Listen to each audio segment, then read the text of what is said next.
Une véritable percée dans la lutte contre les missiles balistiques russes. Hier soir à Paris, il s'est passé ce que l'on appellera dans quelques années le point de départ d'une nouvelle défense européenne. L'Ukraine et 9 pays européens ont signé une déclaration sur la création d'une coalition anti-balistique intégrée. Et réfléchissez-y. L'initiateur, le principal concepteur et intégrateur du bouclier anti-aérien pan-européen n'a pas été l'Allemagne, ni la France, ni l'Espagne, ni même les États-Unis d'Amérique, mais la société ukrainienne Firepoint. En termes simples, 10 pays européens se sont mis d'accord pour développer ensemble un système européen commun de défense antimissile, qui protégera à l'avenir non seulement l'Ukraine, mais l'ensemble de l'Europe. Mais la clé de tout, bien sûr, c'est le chiffre. Le soir du 13 juillet, la société Firepoint a présenté l'intercepteur ukrainien FP7X d'une valeur d'environ 700 000 $. Le missile américain PAC-3 pour le Patriot coûte presque 4 millions. C'est plus de 5 fois moins cher. Et c'est précisément cela qui change tout. On peut enfin intercepter les missiles balistiques non pas un par un, mais en masse. Dans cet épisode, quelle coalition ? Laquelle a été créée à Paris, et ce qui est important, qui en fait partie. Que sait-on du système ukrainien de défense antimissile Freya ? Et qu'envolera-t-il enfin ? Pourquoi Zelensky appelle-t-il cela un moyen de faire asseoir Vladimir Poutine à la table des négociations ? Et aussi, qu'est-ce que l'Ukraine a encore obtenu à Paris ? Des chasseurs Rafale aux licences de production de missiles français. Je m'appelle Alexei Petchii, discutons ensemble de ce sujet. Mais avant de commencer, je vous demande surtout de vous abonner à cette chaîne YouTube. Cliquez simplement, cela ne prendra qu'une seconde. Nous approchons la barre des 300 000 abonnés, je vous serai personnellement reconnaissant pour votre abonnement. Merci. Ainsi, dans la soirée du 13 juillet, les dirigeants du Danemark, de la France, de l'Allemagne, de l'Italie, des Pays-Bas, de la Norvège, de l'Espagne, de la Suède, du Royaume-Uni et bien sûr de l'Ukraine ont signé une déclaration commune sur la création d'une coalition intégrée pour la défense antimissile de toute l'Europe. C'est ce qu'a annoncé le palais de l'Élysée à l'issue du sommet de la coalition des volontaires, convoqué en urgence par le président français Emmanuel Macron. L'objectif, qui est clair, est de créer une architecture intégrée de défense antimissile, qui viendra compléter les systèmes nationaux et européens existants et, au final, couvrira toute l'Europe d'un bouclier antimissile. Pour cela, les pays unissent leur industrie de défense, la science et une expérience du combat essentielle. Et maintenant, je vais citer la déclaration officielle signée par ces 10 pays. Nous reconnaissons l'expérience unique de l'Ukraine, acquise lors de la défense contre la guerre d'agression menée par la Russie. C'est la reconnaissance du fait que l'Ukraine est le seul pays au monde qui en ce moment même repousse chaque nuit des frappes balistiques massives et qu'aucun autre pays ne possède une telle expérience. Il est important de noter que la coalition reste ouverte à d'autres pays. Le ministre ukrainien des Affaires étrangères, Andriy Sybiga, a déjà appelé les partenaires au Conseil de l'UE à y adhérer activement. Et si on simplifie tout au maximum, l'Ukraine développe des missiles, les Européens fournissent la technologie et l'argent, et ensemble, nous créons un puissant système de défense antimissile. Et c'est là qu'entre en scène le système ukrainien de défense antimissile Freya. Au fait, Freya est une puissante déesse nordique de la guerre et de la magie, ainsi que la protectrice de l'amour, de la beauté et de la fertilité. Et juste avant le sommet de la coalition des volontaires à Paris, la société Firepoint a présenté le missile intercepteur FP7X, celui-là même qu'on appelle le remplaçant du Patriot.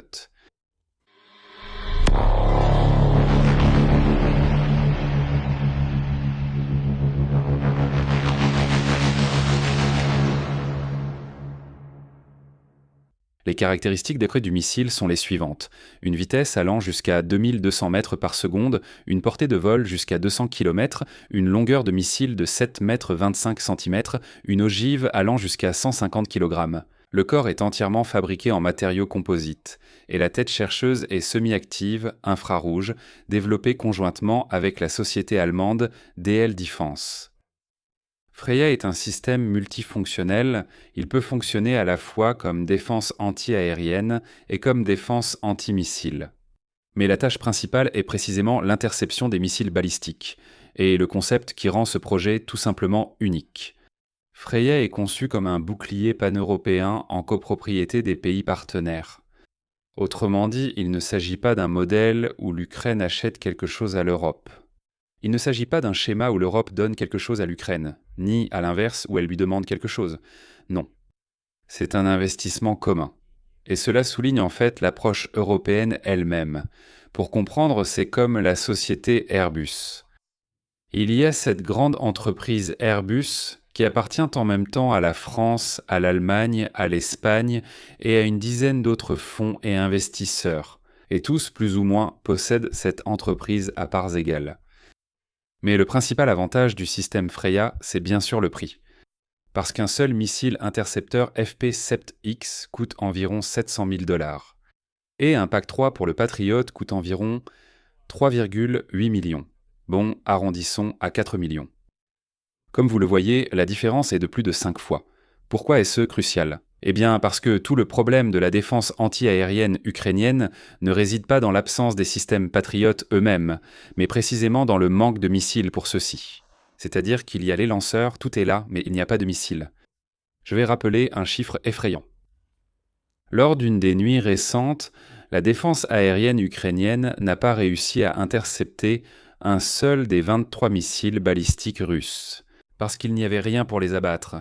Cette nuit-là, au moins 22 civils ont été tués dans une ville paisible. La Russie fabrique ses Iskander relativement à bas prix. Bien sûr, pour une personne ordinaire, c'est beaucoup d'argent, mais comparé au coût des missiles, c'est assez bon marché. L'Occident répond. Il répond à ce développement bon marché de l'Iskander par un missile intercepteur à 4 millions de $. C'est une arithmétique perdante par définition, parce que l'adversaire t'épuise financièrement à chaque lancement de ses Iskander. Mais Freya doit briser cette logique. Chez Firepoint, ils affirment que le faible coût doit permettre d'augmenter la production et de constituer d'importantes réserves pour un usage quotidien en cas d'attaque intense.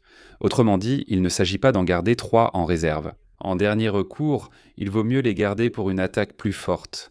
Non, il faut abattre chaque nuit tous les missiles balistiques visant l'Ukraine. Tout cela paraît bien sûr séduisant, mais la question principale est la suivante. Quand ce Freya va-t-il enfin voler ? Et c'est là que vient la partie la plus encourageante. Les experts expliquent que, sur le plan des solutions techniques, tout est assez simple. L'Europe dispose de tout le nécessaire pour assembler un complexe de missiles. Et il ne manque aux Européens que le missile. Ils n'ont tout simplement pas leur propre missile intercepteur anti-balistique. Dans ce cas, l'Ukraine fournit le missile, car elle possède désormais cet intercepteur. Les radars pour le nouveau système de défense anti-missile sont déjà connus. Ils existent déjà et les prototypes de ces radars sont déjà testés en Ukraine. Il ne reste plus qu'à développer le logiciel qui reliera tous ces composants et à résoudre la question des lanceurs. Et selon les experts, cela ne prendra littéralement que quelques mois. Et du moins, la société Firepoint affirme que les essais du complexe complet, c'est-à-dire une fois assemblé, pourraient commencer d'ici la fin de cette année. Les analystes soulignent qu'il y a actuellement plus de questions politiques que techniques dans le projet Freya, parce que les questions techniques auraient déjà été rapidement résolues. Et ce sont justement les questions politiques qui ont été discutées à Paris le soir du 13 juillet. Zelensky lui-même a déclaré que ce ne sont même pas des essais, mais la première utilisation du système Freya qui pourrait avoir lieu avant la fin de l'année 2026. Zelensky a exposé directement le sens stratégique. Voici sa citation. Plus l'Ukraine disposera de moyens pour abattre les missiles balistiques russes, plus il y aura de chances que Vladimir Poutine s'assoie à la table des négociations, car son dernier argument dans cette guerre ne fonctionnera plus. Voilà l'essentiel. Sur le front, la Russie piétine. Objectivement, au cours du dernier mois, ils ont, peut-être pas pour la première fois, mais c'est certainement l'un des rares cas où ils ont conquis moins qu'ils n'ont perdu. Autrement dit, il y a clairement des pertes de territoire, c'est-à-dire qu'ils n'avancent pas. L'économie de la Russie est en feu. Le raffinage du pétrole, je rappelle, est tombé au niveau de 2005. Réfléchissez-y. Pendant presque toute la période du règne de Poutine, le raffinage du pétrole est actuellement à son niveau le plus bas. Pour Poutine, seuls les missiles balistiques lancés sur des villes civiles fonctionnent encore dans cette guerre. La terreur exercée contre la population civile comme moyen de pression, et l'hiver approche. Et il le comprend. Et donc, si vous enlevez la capacité balistique à Vladimir Poutine, il ne lui reste absolument rien. Mais ce n'est pas tout. La coalition antibalistique n'est pas le seul résultat de la réunion de la coalition des volontaires. Emmanuel Macron a annoncé que l'Ukraine recevra 16 chasseurs Rafale. Ils seront livrés en 2028. 2029. Ici, pour éviter de se lamenter, personne ne nous les avait promis avant. Je rappelle qu'en novembre de l'année dernière, un accord avait été conclu avec les Français selon lequel l'Ukraine devait recevoir au total 100 avions Rafale F4 de la France d'ici 2035.